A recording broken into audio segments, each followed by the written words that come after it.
When your old career gives you lemons, throw in some ice, mix in some vodka, and call it a podcast. From the Mac of All Trades studio in Fairport and driven by Victor Chrysler Dodge Jeep Ram, it's Billified, the Bill Moran Podcast.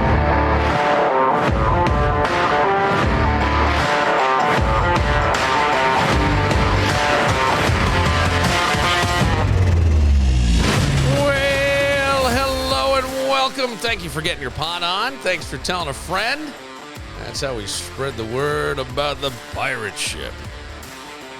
Hope everybody had a great Thanksgiving weekend. I don't know if anybody else is feeling that. I'm like feeling overwhelmed on stuff. We're in this new studio and I need to kind of get some things settled in. Like, these guys are so fantastic at the Mac of All Trades building. If you need anything done, you got to go to Mac of All Trades. They're just fantastic. Find them online at macofalltrades.net. But they came in and repainted the wall, so everything's gathered around our table. You really can't see it. And then I'm debating what stays, what goes. School, and it's like right now, all the projects are due. All the projects that everybody's talked about and it felt so far off. And I don't know how I'm going to get all this done. Sometimes you ever wonder where you go, well, what did I do? And I feel like I somehow bit off more than I can chew, which is typical for me. And then, of course, I self-sabotage myself in other areas that usually involve, alcohol a little bit, but I'm getting better at that. And I got to tell you, like, there's so many things that I want to do, especially now that we're in this new space and school stuff, and I feel like I'm starting to figure it out. Now if I can, all of it. You know what it means? It means I can't really go have fun anymore. But, just to give you an example is how overwhelmed. Like, I'm in the shower today, and I'm talking to myself. Not like a schizophrenic person who actually sees someone there and is having a conversation. I'm just, like, thinking out loud. And I washed my hair twice because I couldn't remember. And on the second time, I go, God, I already did this. And then I leave the house and I get in the car and I go, I left my phone inside and then I can't find it. And I got my kid call. You know what I'm saying? It's like all these little things. And I thought Adderall would correct that stuff, but maybe I need a higher dose. I don't really know. But speaking of fun, over the long holiday weekend, of course, there is the legendary Macy's Day Parade. And today's guest once got college credit for waking up at 3 a.m. to listen to me talking to a microphone. And somehow, after that trauma, she still wanted to work in entertainment, and she still actually talks to me. Hello, Alex. Hi. So, how are you? I'm great. Alex was involved this year in the production. Would that be fair to say? Absolutely. Of the Macy's Day Parade, the legendary Macy's Day Parade. And it was awesome. She let me know that she was doing this and said, hey, if you want, I can get you in up close to the balloons. So my son and I, and along with my brother and his family, went down on Wednesday, and they went to the Rockettes. Everything got delayed in the morning. We didn't get out of there in time. It was all this stuff. Might have been my fault. I think I was doing a project for school and I ran a little over. So when we get there, they went to the Rockettes, and Jameson and I went uptown to the west side to see the balloons. And Alex just got us through. The police would go, hey, and then she's like, nah, they're with me. And it was so cool to walk in. And we're like in the residential area. I think they were residential streets, right? Yeah. People were waiting hours to get into the balloons, and we just right in there. And how, I know, that was like, I was like first class treatment. And it was amazing to me to see how big those balloons are in person. They're huge. And if I were really good at this podcasting thing, I would have video rolling right now as we're talking about it. But I didn't do that. Only because it required an extra step I didn't have time for today. I was doing invoice, all kinds of shit. Anyway. Add it to the social teas later. Yeah, I will. And but it was so cool. And I have to tell you, I got a 15-year-old son, and having had a 15-year-old son yourself, that they're not impressed by a whole lot. And in the end, I think he really had a lot of fun. He was disappointed because he really wanted to go to Chinatown to some store. And I'm like, buddy, it's on over an hour, maybe an hour and a half to get from the Upper West Side. Especially that day, like that weekend, there's a lot of trains shut down. You know, I don't think people realize like the parade is a huge to do, obviously, but it literally shuts down the entire city. Trains get rerouted and streets are closed and you can't walk through where you normally would be able to, just all in pursuit of this big event, which is, you know, spectacular and awesome. But it's also, you know, a bit of a pain to kind of navigate. And a lot of people will use Google Maps and stuff to get around the city if you're not from here, which is very helpful on a normal day.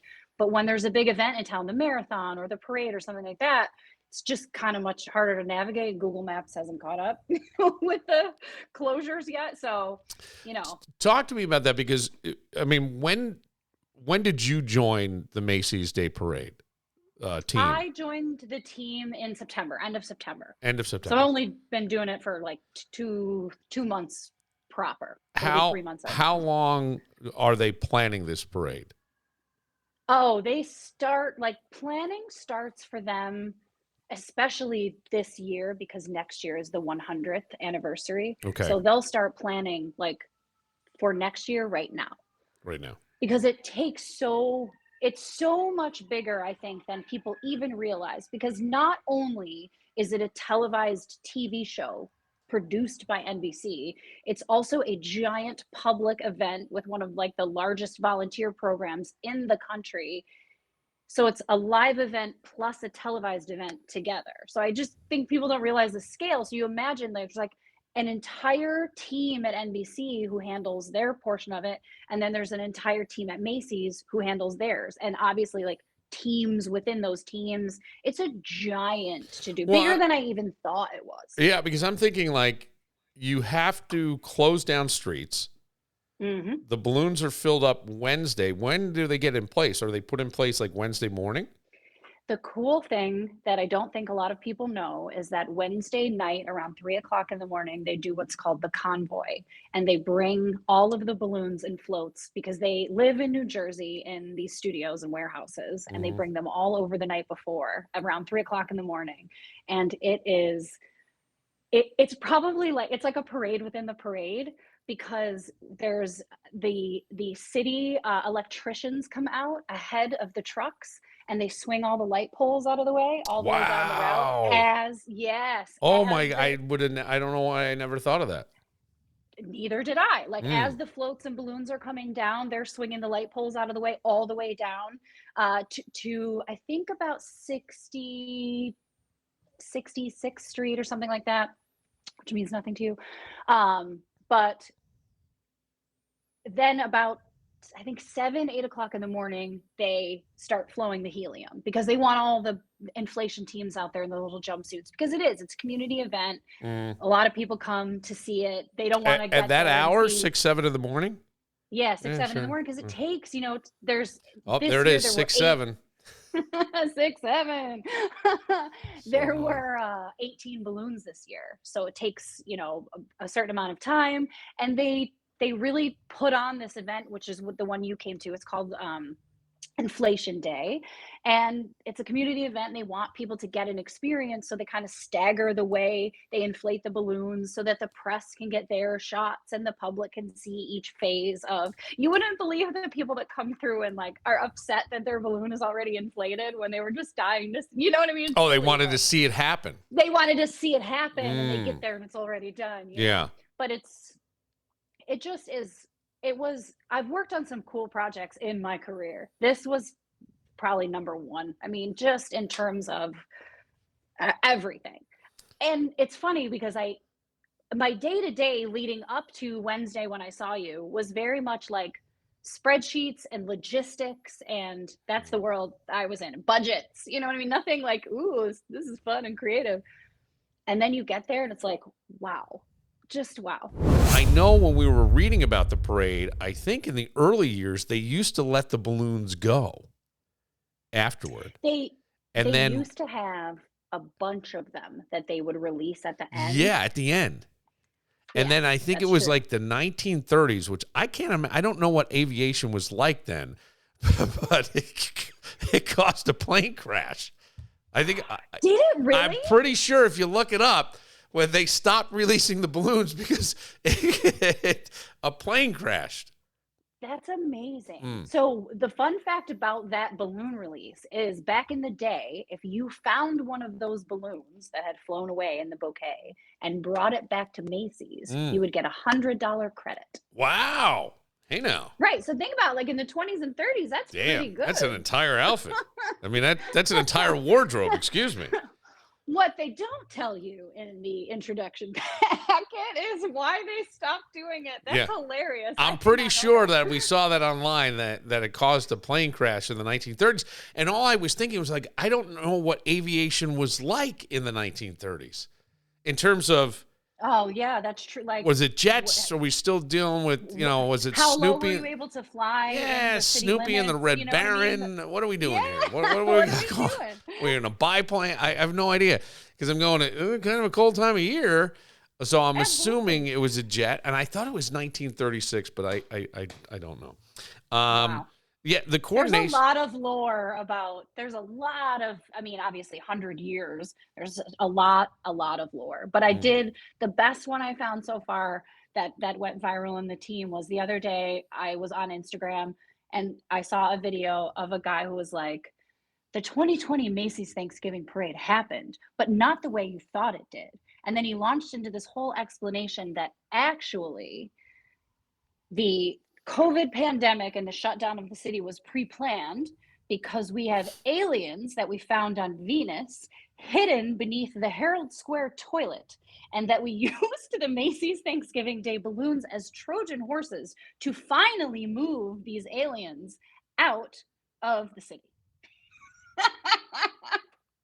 Because in 2020, obviously the parade was scaled down. They did a small live event on Thanksgiving Day, but like all the major elements were kind of pre-taped over a couple of days. So it wasn't the parade like normal, but right. This conspiracy was that we used the balloons to transport aliens that we had found in the 50s out of the city.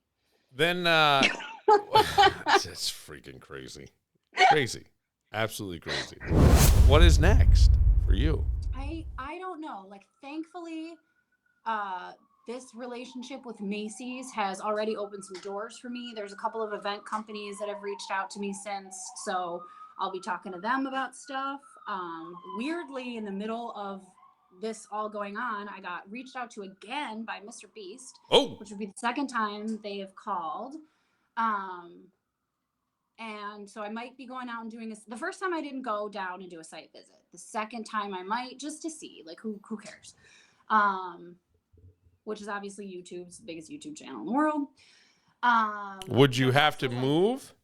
I would have to move. He's based in Greenville. It's the nice thing about them, what I will say, and this isn't proprietary information, so I can tell you, is when they want to do a hire, they do a 90-day trial period. So they bring you down and they put you up in corporate housing, similar to how you would be if you were on the road for a show.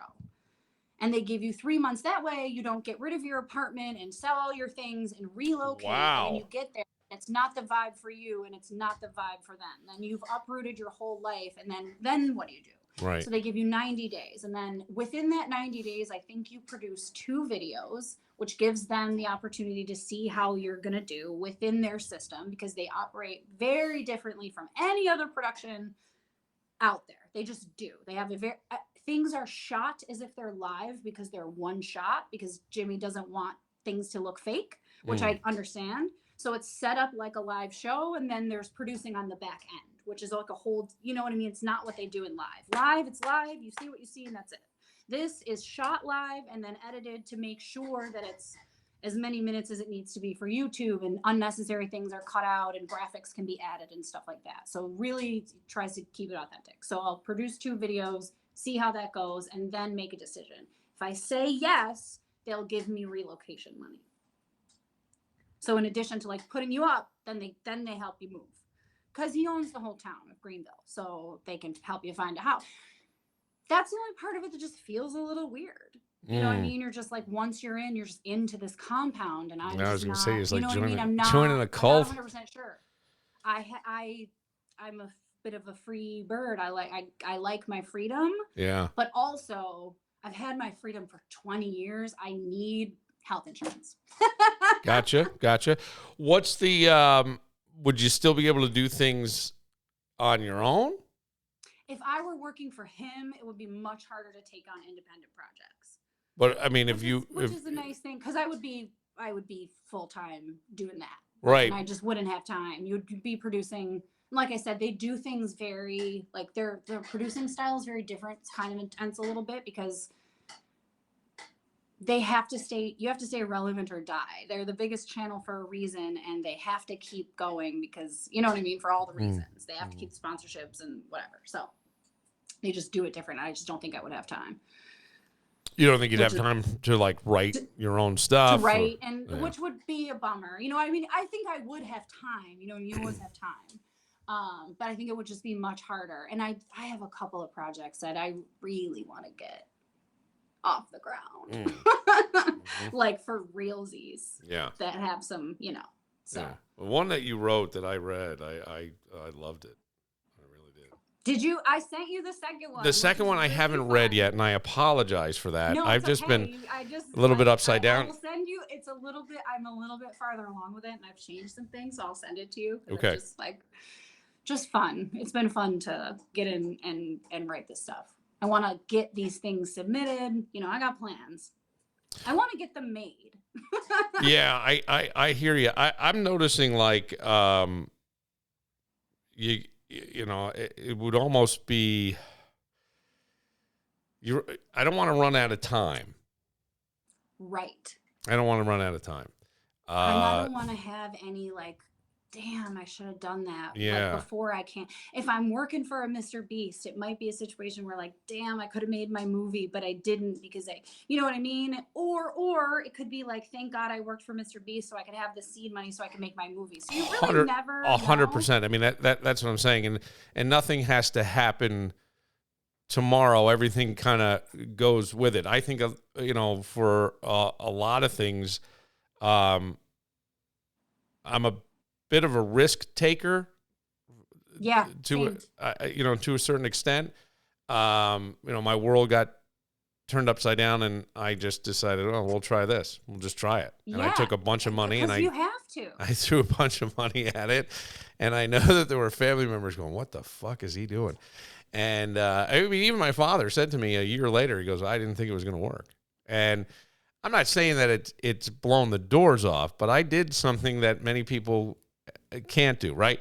I feel the same way. Yeah. I had a lot of people like basically laugh in my face. Yeah. Like, what do you think you're trying to do? Sure. And I was like, just watch watch me go do it. And I often hold my beer. I saw an interview today, this morning. We're taping this on the Sunday, and I do enjoy the CBS Sunday Morning Show. And I saw an interview with James Cameron. And when you look at the shit that guy did, so he was a truck driver, and he and he wanted to. I guess he had gone to college, and it just wasn't for him, and he didn't. So he wound up being a truck driver, but he was so interested in this stuff that he would go to the USC library and into the archives and read everything about production and animation and lighting and all this stuff. And he said he would, Xerox it is the word he used, which is so funny, right? Because that's funny. I am. And he said, I had these binders, and it was like a master class. It was like a graduate level course on how to do it. So then he eventually got jobs, but because he was so technically knowledgeable and self-taught, like went in and did it, self-taught, right? That he was able to then move up in these companies, and then eventually wrote Terminator and did this thing and co-produced that. It is. And yet when you look at the shit that this guy does, you go, I mean, Terminator was like puppetry and strings, and, Alien was something like technology that. And then Schwarzenegger. Right. And now he's he's got a private museum of all the props for movies he's done. That's amazing. Then, like his whole thing was, I wanted explore, because I'm interested in it, the Titanic. I want to go down in submarines and look at it. But in order to get that funded, I need to come up with a story. So he's like, all right, I'll write this story. He goes, I'll make it Romeo and Juliet. And that's what he did. And it became the biggest box office grossing. That's all in pursuit of just wanting to see the Titanic. All in pursuit of that. That was the whole purpose. Yeah. And then took That's making the system work for you. Right. And then took 8 years off and did all this exploration and then came back and started Avatar. And Avatar looks insane to how to even produce that. Like the way the people, Sigourney Weaver, I think is in it now. It's nutty. But one of the things he said was, I love doing things I don't know how to do. I love doing things I don't know how to do. He goes, I hope when I'm 87 and have an oxygen tube up my nose, I'm still doing things I don't know how to do. And I love that. Yeah. And I thought, wow, that's a different way of, because most people fear doing something they don't know how to do. I feel fortunate enough in my career. I've done so many different kinds of projects that there are definitely projects that I am not interested in anymore. And I get to say, I don't want to do this docuseries about this family because, for whatever reason, because it doesn't feel right to me, Mm-hmm. and I can say no and not feel bad about turning something down, because if I turn around and look at the things I have done, it's like, who cares? Nobody's watching this shit anyway. Right. Except for the parade. Well, that parade thing was unbelievable. Thank you so much for getting Jameson and I some access to that. I've been doing some things with him where I'll post once in a while. I don't think he's always comfortable with it, but I call it our mandate. And I like it. yeah, I like it. it's a mandate. So it's a mandate. Yeah, and it's a mandated. It's a mandated mandate, and I think it's mandated more because it's needed, right? And I think that a lot of times, for me, I don't know about you, it was easier to bury myself in work than to actually deal with the shit in front of me. And so now, part of this, part of the whole thing with the mental health counseling stuff is, oh boy, buddy, you better figure your shit out fast. Is it, I'm curious, is it cracking things open for, you don't have to tell me, but like for you personally that you weren't expecting, where you're just like, oh, wow, I guess I never thought about something that way, or maybe this is the way I do things because of this reason. Like, are you learning stuff about yourself in the process, or is it very much like you're learning what bipolarism is, Is it kind of helping you with some self-awareness, or is it very clinical? No, there's a lot of self-awareness, tremendous amount of self-awareness stuff. There's a book that I had to read that I would say is perfect for anybody who would just be therapy. If you had an actual diagnosis of something, you may need something a little more intense. But this was really about feelings. And it was simple examples like, let's say you and somebody are in a relationship and the person they're coming back from a business trip, so you're excited to see them, so you make their favorite dinner and you've got it ready and the candles, and you go pick them up at the airport and you're all excited. You get in the car and you say, hey, I made this dinner and I'm so excited you're home, and when will it be ready? As soon as we get back. Fantastic, because then I can go meet my friends at the bar at 10. And you stuff it down and you don't say anything. And it builds up and it builds up and it builds resentment. And I think that's a very relatable thing to a lot of people. But I think that getting in touch with your emotions, realizing, and here are the things, like on a spiritual side, I say this, but there's a reality to it as well, that your feelings are your guidance, right? Something feels off, something doesn't feel right, something's uncomfortable, something's this. But your feelings are your guidance. So when you can actually sit with the emotions and understand that and allow things to be over and realize that, a lot of life is lived up here. But yes, it has uncovered a lot. I have avoided emotions. I compartmentalize things, which I think is also very beneficial. Like I could have a conversation about somebody getting killed in a DWI accident and then say, well, it was nice to see you guys, and I'm really glad you're here at this comedy show, and then go out on stage and do 10 minutes of funny. Because I can compartmentalize. I don't know that that's very healthy. I have no idea. But I would also say that really seeing like, I'm like, oh my God, like, fuck, I'm fucked up. I gotta deal with this stuff. And I've got to, admit to myself and stop avoiding, because I would rather go have fun than have to deal with the serious stuff in life. So I would rather go drink and, meet some girl, and that would become my priority. And I'd go running out there. And I think that it's taken me to this point in the course even to go, okay, I can't do that anymore. I don't really have the time for it. And right now that's good, and it right makes now you approach things differently. And then it does. And I would say, like, in a very realistic way, I think that I don't know. I enjoy this. I enjoy the counseling side of things. So I have no idea where it all goes. But I figured you would. You've always been into that, like. Well, I'm curious. Not the what? It's always the why. The why, right? It's always like, this story is funny, but why did this person dress in a rabbit suit and drive, 700 miles an hour? Like, what is, it's always what's the underlying thing? I mean, yeah, and I've always thought that about alcoholism and everything. Well, we can say you have a disease, but what caused it? What are you avoiding? What are you hiding from? Why is this? Yeah, because drinking's, I'll say it all the time, because drinking's fun, man. Drugs are fun. They're fun. Yes, They're a lot of fun, but they can also ruin you. Right. And you got to be able to. You can't do cocaine anymore, so forget that. I know, so sad. It is. Well, I know people who, I may or may not know people who still do cocaine, and I don't know. I'm not as comfortable as they would be. It just is too scary. There are just too many. Like, I had a friend of mine pass away on my birthday from some dirty, because they're putting fentanyl in it, and it just is like this year.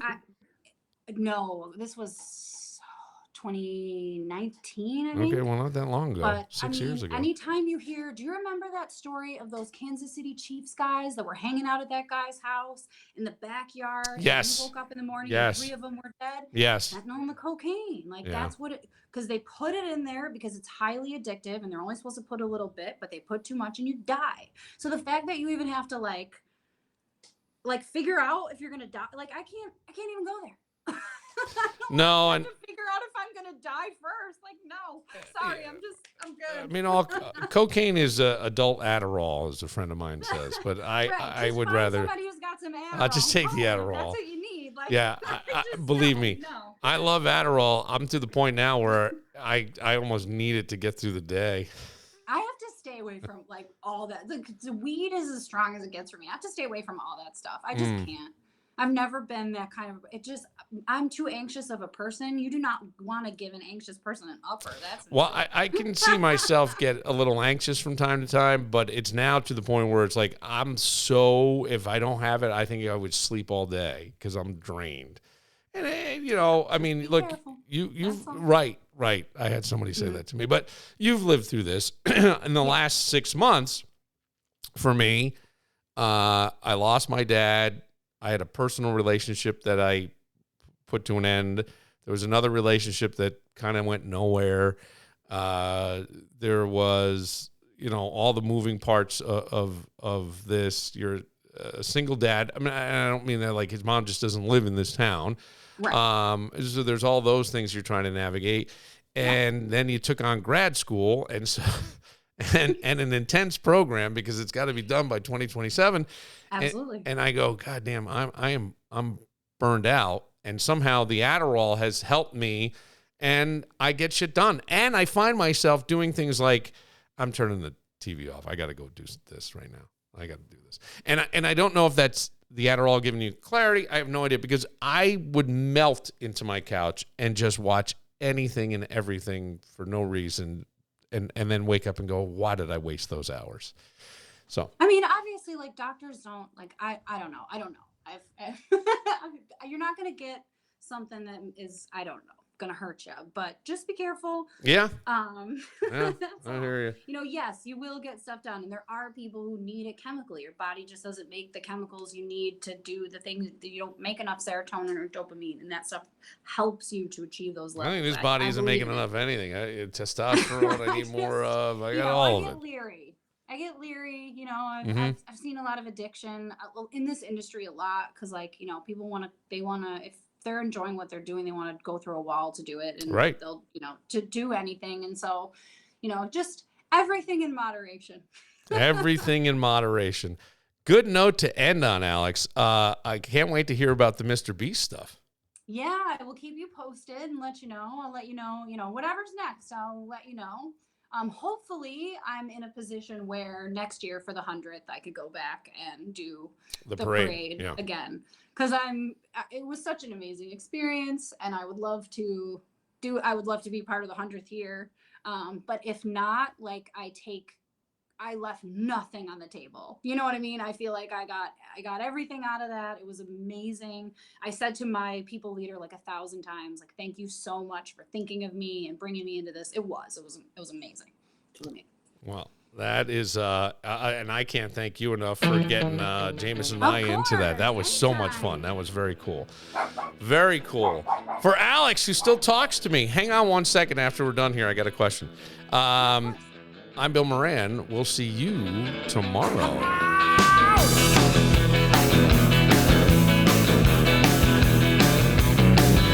I woke up in a hotel, didn't know what